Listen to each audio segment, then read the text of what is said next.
มาเยี่ยมมายามในหมู่บ้านของน้องละลายคนอายุ15-16 ปีเอาผัวแล้วถ้ามีคนมักเจ้าตัวนี้เจ้าสิเอาบ่เอาเนาะถ้าเอาไปแล้วคอยเดินทางเส้นทางหมู่บ้านน้องนี่เส้นทางก็ยากสมมุติว่าคันมีคนมักฮักเจ้านี่ค่าดอง5 ล้านกับ5 แสนน้องเอา5 แสน5 แสนกับ5 ล้านนี่ตัวได้หลายเนาะลาย5 แสนและ5 แสนน้องบ่แท้บ่แท้5 แสนก็คือหลายแม่น5 ล้านคือน้อยถ้าน้องว่าสิเอาผัวค่าดอง5 แสน5 ล้านบ่เอาน้องมักผู้บ่าวอยู่ประมาณเท่าใดน้องเท่าใดก็ได้อ๋อ50ก็ได้บ่เอาแค่จริงใจก็พอแต่อย่าลืมค่าดอง5 แสนเอาคัน5 ล้านบ่เอาอีหลีบ่ดี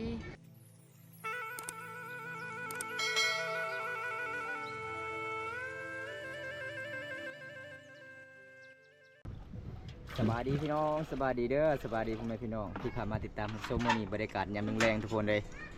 หลังจากให้หน้าให้ตาพอสมควรพี่น้องบ่ตาผิดหวังหลายเลยทุกคนเลยหลังจากมาถ่ายคลิป5 วัน5 คืนทุกคนลุยบ่พักเลยสุดท้ายกาดตายพี่น้องเมมใส่งานบ่ได้ทุกคนเสียดายคลิปหลายเลย67 คลิปพี่น้องมื้อนี้บ่ตากะสีถ่ายแบบครั้งแรกๆพี่น้องเฮ็ดคลิปกับบุมีกำลังใจเลยทุกคนเลยถ่ายคลิปไป5 มือเต็มได้คลิปลายเลยทุกคนเลยมีคลิปบำตาไปสะพานบุญหลายทุกคนเลยสุดท้ายลงบ่ได้ทุกคนกาดตายพี่น้องกาดมันฟังมันตาย โอ้ยสิได้ลายเลยพี่น้องความจำใส่งานบ่ได้เลยทุกคนบำตาก็โอ้ยขึ้นหอดลายเลยพี่น้องจนกินข้าวบ่ลง3 มื้อแล้วพี่น้องเลยเมื่อนี้กับบอมตากสิมาเลาะมาหาน้องเลยพี่น้องเลยเพราะว่าคลิปเก่าบอมตาลงไปสะพานบุญกะเสียดายเบิดทุกคนบอมตาใส่งานบ่ได้เลยคิดฮอดคลิปแล้วก็คิดฮอด FC ให้ FC ได้รับชม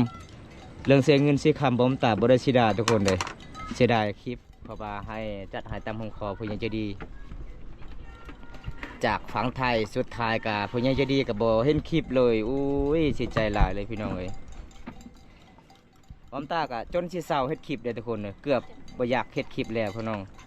เพราะว่าถ่ายคลิปมา5 วัน5 คืนทุกคนเลยตามติดวิถีชีวิตชาวลาวหลายๆหมู่บ้านบอมตาเดินทาง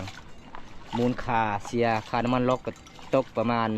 2 ล้านเลยทุกคนแล้วก็ซื้อของกินแน่แล้วก็อุดหนุนเขาเจ้าเนี่ยทุกคนเลยสุดท้ายคลิปบ่มีจะคลิปเลยเมื่อนี้ก็เป็นมือคลิปแรกๆเลยทุกคนเลยสิพา FC นะครับชมวิถีชีวิตสาวสุขคนงาม สาวยังบ่มีแฟนเด้อทุกคนพอได้อยากจีบก็จีบเด้อถ้าพอได้อยากจีบน้องก็คือมาหาบอมตาก่อนเดี๋ยวบอมตาสิพาไปยังอีกแนมหน้าค่อยนะเป็นยัง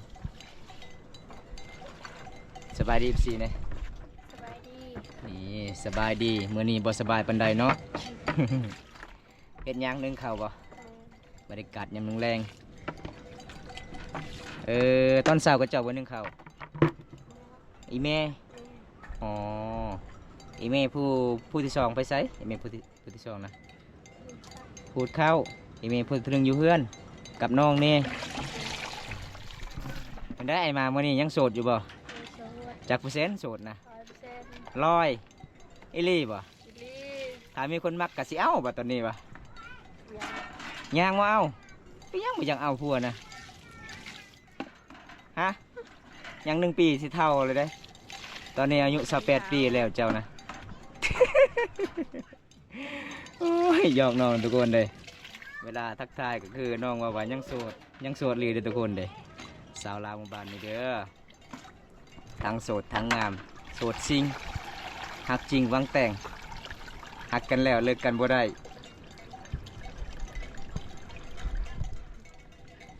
โอ้ยพี่น้องไอ้ผู้สาวอยากหายตลอดบำตากันทำเรื่องโสดนี่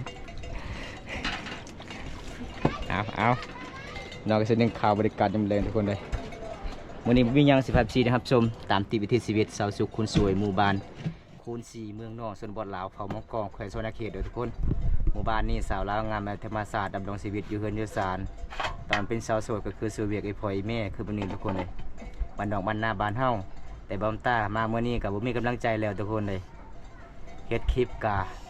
สิบ่อยากเฮ็ดปันใดพี่น้องเว้ยบอมต้าถ่ายมาสุดท้ายความจำพังทุกคนเลยมันความจำกาดทุกคนเลยปันค่อยเอิ้นแม่มเลยทุกคนแม่มพังไปแล้วใส่งานบ่ได้167คลิปอุ้ยพี่น้องเว้ยเสียดายมากๆเลย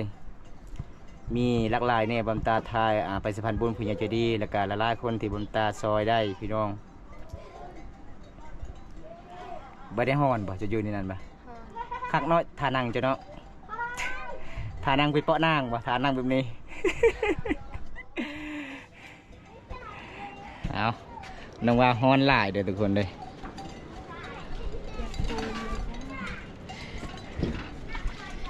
คักเนาะเวลาล้างมือก็คือเอาน้ำมั่วเลยภาษาบันเจอน้ำยัง น้ำมั่ว เดี๋ยวมั่วสาบังคอยเอิญรักเธอ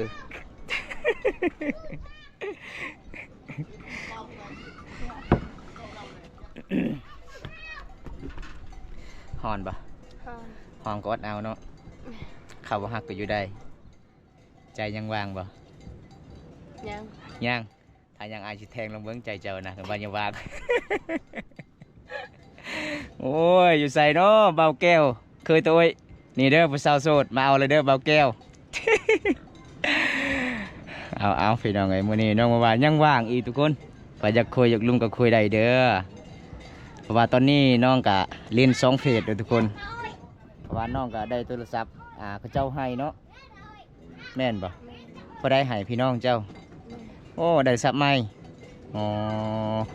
กับบ่มีพี่น้องกับบ่มีโทรศัพท์เนาะแสดงว่าพี่น้องของน้องนี่ใจดีเลยเนาะน้องจะได้โทรศัพท์เขาเจ้าให้เนาะโอ้เมื่อหน้าขอให้บ่าวบุญตานี่เด้อคอยบ่มีโทรศัพท์สิใส่บ่มีแล้ว โอ้ยพี่น้องเอ้ยโทรศัพท์น้องซับเก่าก็ลิ้นบ่ได้มันค้างกันเลยตอนนี้น้องก็ได้โทรศัพท์ใหม่ทุกคนเลยมีพี่น้องให้เขาเจ้าให้พี่น้องน้องขอโทรศัพท์เก่าๆเนาะเขาเจ้าให้เนาะ ซื้อมาเท่าใดนะครับพี่น้องเจ้าซื้อมาเท่าใดบ่ฮู้บ่ฮู้แต่ I love you น้องว่าบ่ฮู้เด้อทุกคนหลังจากนึ่งข้าวแล้วก็เห็นยังต้อหมดนี่ตำข้าวอ๋อขยันเนาะเจ้าเนาะอยู่เฮือนอยู่ศาลเนาะคันได้ผัวก็คือแบบนี้บ่อีหลีบ่เนาะอ๋อออกแดดได้ตากฝนได้อีหยังที่บ่ได้ ฮะข่อยฮู้แล้วความที่บ่ได้เจ้าเนี่ยยังได้เบิดแต่อันหนึงยังบ่ได้ข่อยเห็น ข่อยสิแทงเบิ่งใจเจ้านี่ โอ้ยมาเมื่อได้อารมณ์ดีเด้อทุกคนสาวสุกกระนาบทากระแปงได้ไอมาเมื่อนี้หน้าของน้องหน้าใสใสเลยสิวก็ออกลายแล้ว บ่มีกระแปงทาบ่บ่มีถ้ามีเงินน้องสิซื้อกระแปงบ่อีหลีบ่ส่วนหลายข่อยเห็นเจ้านี่ซื้อแต่เพชร อันนี้เฮือนเจ้านี่เนาะ แม่ อ๋อเฮือนน้องทุกคนเลยอีกจักมื้อที่มุงหลังคาที่อาใหญ่เพิ่นซื้อให้น้องสังกะสียังโดนเนาะบอมตาเสียดายเด้อทุกคน FC ทุกคนขอโทษขอไฟหลายเด้อทุกคนเลยไปสะพานบุญซื้อให้น้องสังกะสีสุดท้ายคลิปบ่มีเลยทุกคนขอโทษขอไฟ FC หลายๆคนที่เข้ามาติดตามชมรับชมมื้อนี้บอมตาก็สิมาแจ้งให้ฮู้นํกันเด้อทุกคนเพราะว่าบอมตาก็สิมาถ่ายต่อตอนน้องๆเฮ็ดเฮือนเลยเนาะเพราะว่าคลิปเก่าก็แม่มใส่บ่ได้เลยทุกคนมันตายหมดบอมตาเสียใจหลายทุกคน3 วันบ่ได้กินข้าวเลย สิตายเลย อดข้าวอดน้ำพี่น้องคิดฮอดวิดีโอที่บอมตาถ่ายให้ FC ได้รับชมโอ้บ่มีผู้สาวนะ เป๊ะ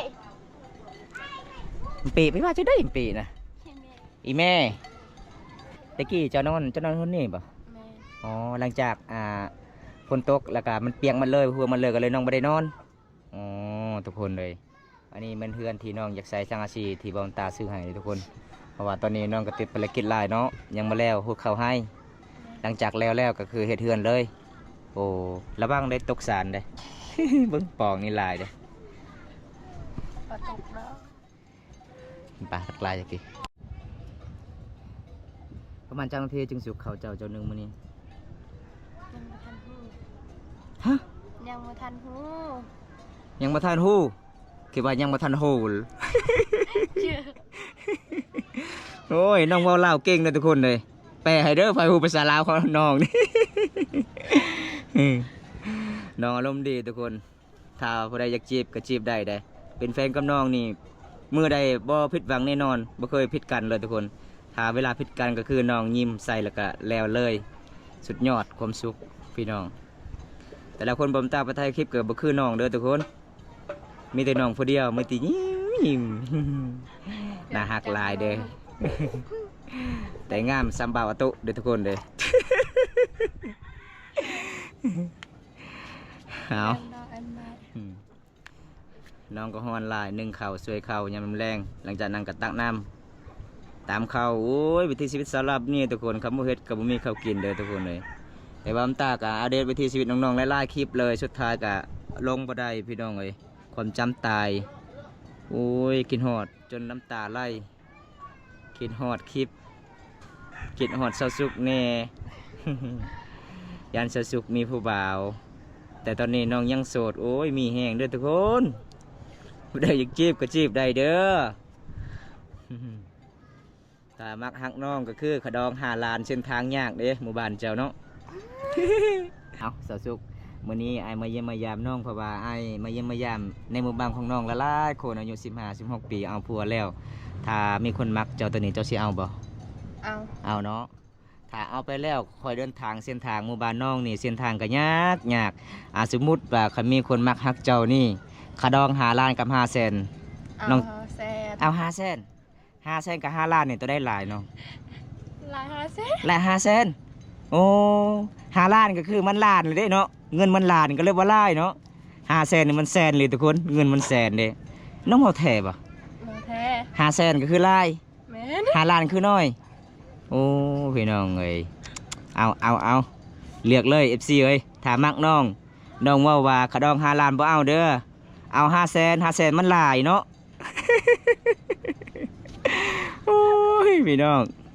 เอาเลยจัดไปเลยทุกคนน้องบ่เอาเด้อ5 ล้านเอา5 แสนก็พอเพิ่นว่าเพราะว่า5 แสนมันหลายเด้5 แสนซื้อรถจักรซื้อรถใหญ่ได้ กัน5 ล้านนี่ซื้อแต่โทรศัพท์ iPhone เนาะโอ้น้องก็เลยบ่ได้เอาพี่น้องเอ้ยสาวลาวคืนนี้ว่าภาษาลาวเก่งเลยทุกคนสุดยอด สมมติว่าคันมีผู้บ่าวมักฮักเจ้านี่เจ้าสิเอาอายุประมาณเท่าใดจะว่าเอาขะดอง5 แสนคันถ้าน้องว่าสิเอาผัวขะดอง5 แสน5 ล้านบ่เอาน้องมักผู้บ่าวอายุประมาณเท่าใดน้อง เท่าไรก็ได้ เท่าใดก็ได้อ๋อ50ก็ได้บ่ เอา แค่จริงใจก็พอแต่อย่าลืมขะดอง5 แสนเอาคัน5 ล้านบ่เอาอีหลีบ่ ดี โอ้ยพี่น้องเอ้ยเพราะว่าน้องอยากได้5 แสนก็คือน้องอยากเฮ็ดเฮือนศาลเนี่ยทุกคนเฮือนศาลที่อยู่ก็บ่มีเลยคันเอา5 ล้านน้องว่าซื้อแต่โทรศัพท์ iPhone ซื้อสังกะสีบ่มีเนาะแม่นบ่ แม่น อ๋อน้องเฮียนห้องใดน้องคือหูจักภาษาลาวแต่ฮะ น้องไม่ได้เรียน บ่ได้เฮียนเลยโอ้เก่งเนาะเจ้าภาษาลาวเนาะ เก่งเนาะโอ้ 5 ล้านกับ5 แสนตัวได้หลายเอา 5 แสน 5 แสนหลายโอ้กัน5 ล้านนี่บ่หลายเนาะโอ้เอาพี่น้องเอ้ยถ้ามักน้องกับพังน้ำกันเด้อ5 แสนหลาย5 ล้านบ่หลายถ้ามักก็จีบไปเลยบ่ไปเบิ่งอยู่เฮือนอยู่ศาลเลยถ้าถึกใจเป็นพี่เป็นน้องบ่แม่นถ้าถึกใจเป็นแฟนเนาะอ๋อถ้าบ่ถึกใจได้บ่นี่เป็นพี่เป็นน้องกัน แม่น โอ้เป็นพี่เป็นน้องกันเป็นอยู่นํกันได้บ่ บ่ บ่ ถ้าบ่ถึกใจให้เมื่อเลยโอ้ทุกคนเลยถ้าบ่ถึกใจเพิ่นว่าให้เมื่อได้คันถึกใจนี่เพิ่นว่าให้นอนก่อนนอนพักผ่อนก่อนย้อนอารมณ์ เดินทางมาไกลเด้ อยู่เฮือนเจ้ามีจักคนผู้สาว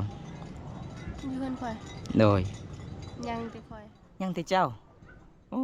พ่องามเนาะ ลูกสาวลาบ่เจ้าบ่ แม่น อ๋ออายุเท่าใด51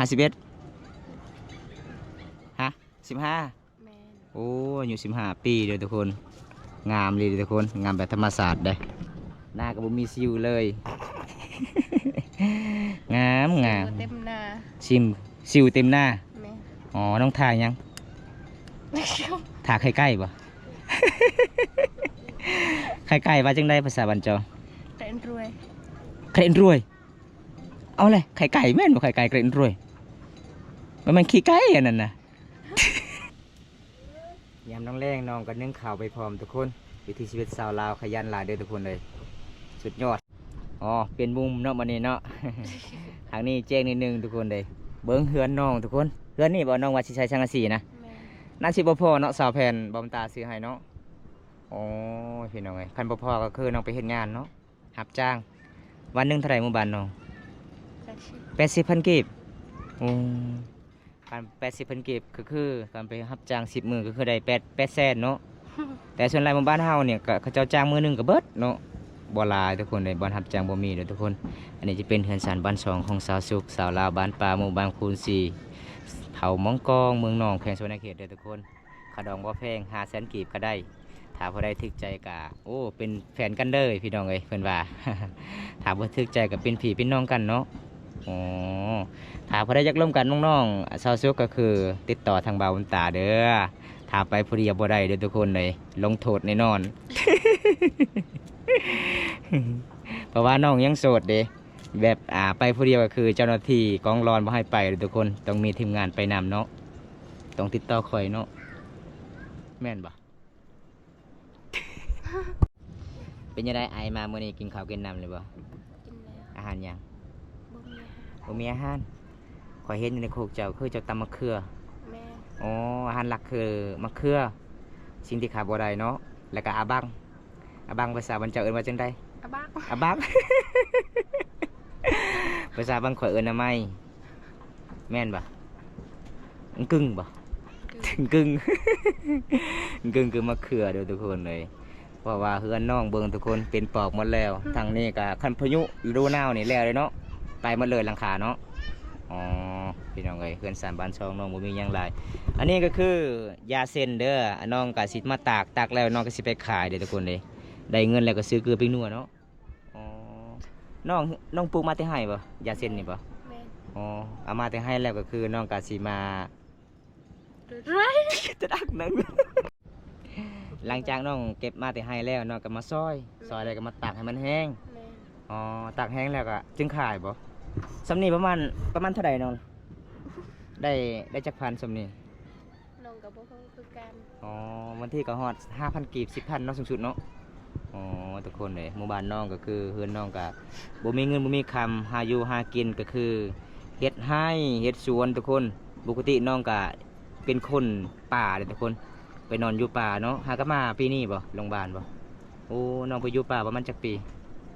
7 ปีฮอดบ่7 ปี บ่ บ่ฮอด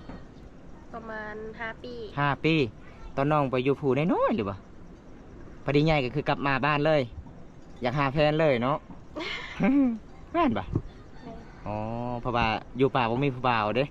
จะไปนอนป่าตลอดเลยน้องเฮ็ดเฮือนบ่อยู่ป่าบ่อยู่ผู้นะ แม่น มีจักหลังคาน้องเฮ็ดอยู่หั่น ลาย หลายอยู่อ๋อพี่น้องเอ้ยเพราะว่าน้องก็หากนมาแต่ผู้เลยทุกคนเลยไปนอนป่าเฮ็ดไร่เฮ็ดสวนนอนเลยพี่น้องเอ้ยกลับบ้านบ่ได้เพราะว่าปีนี้น้องก็เลยลงมา แต่ผู้เพราะว่าน้องอายุ15 ปีก็เลย อยากหาแฟนแน่อยู่ป่าก็บ่มีผู้บ่าวไปหาเนาะมันไกลไผสิไปเล่นได้เนาะอ๋อหลังจากมาที่ผู้แล้วก็มีเห็นบ่าวมันตามมาหาน้องเลยทุกคนน้องก็สิมีความห้อยยิ้มตลอดเลย ก็เพิ่นจัก มีหยังล่ะรู้จักนะ บ่อยังยิน บ่อยากยิ้มคันเจ้ายิ้มเป็นยังไงบัดนี้ผู้บ่าวถึกใจเลย แม่ โอ้เสน่ห์แรงเลยเนาะเจ้าเนาะ โอ้ยเบิ่งทุกคนงามอีหลีได้อพี่น้องเอ้ยงามคือจีรอ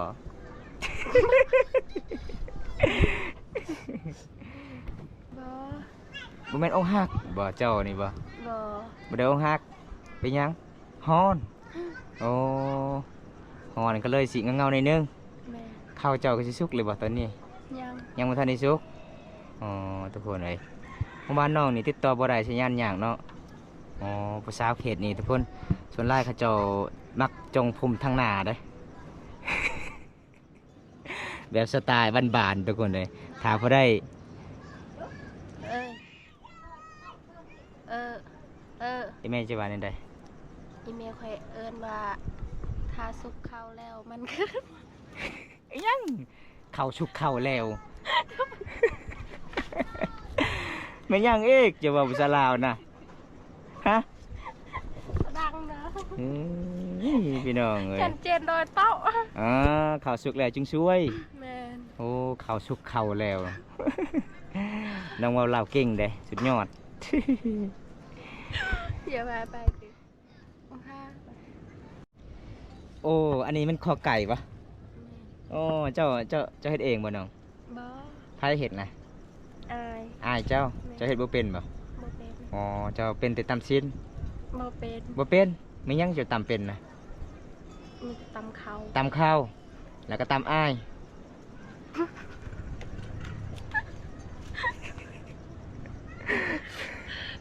โอ้ยอารมณ์ดีทุกคนชาวสุขเด้อพี่น้องเอ้ยปั๊มตาก็กินฮอดลายถ่ายคลิปน้องลายเลยชุดไทยความจำหรือว่าเมมใส่บ่ได้ทุกคนปั๊มตาโอ้ยจนนอนบ่หลับมาแต่มื้อนี้ก็จักสิได้ตัดต่อคลิปหรือบ่พี่น้องบางทีก็บ่ได้ตัดต่อคลิปเลยบ่มีกำลังใจเฮ็ดคลิปแล้วทุกคนเลยมื้อนี้มีหยังหลายเด้อมาเยี่ยมมายามน้องเพราะว่าปั๊มตาก็อยู่กับบ่สบายแน่ คลิปก็เบิดลึบเบิดนั่นเลยทุกคนเลยความจำใส่บ่ได้บ่มตาไปสัมผัสบุญหลายๆคนแล้วก็หลายๆหมู่บ้านเดินทาง5 มื้อ 5 วันสุดท้ายก็คลิปบ่เหลือหยังเลยทุกคนเลย167คลิปบ่มตาก็จนบ่อยากเฮ็ดคลิปเลยทุกคนก็เลยบ่มตาก็บ่ได้กินข้าวพี่น้อง2 วันแล้วทุกคนอดข้าวอดน้ำเสียดายแล้วก็ให้ FC ได้รับชมมื้อนี้อายก็สิกลับกันเด้อน้องเด้อเพราะว่าอายก็บ่ได้ตามติดไปที่ชีวิตน้องช่วยข่าวเนาะ ตอนนี้บรรยากาศแรงแล้วพี่น้องบำตาก็สิเดินทางผู้เดียวมันก็สิยันนิดนึงทุกคนเลยถ้าผู้ใดรับชมคลิปนี้แล้วก็ฝากกดไลค์กดแชร์กดติดตามในเด้อพี่น้องฝากเป็นกำลังใจให้บำตาให้คลิปตอนต่อไปพี่น้อง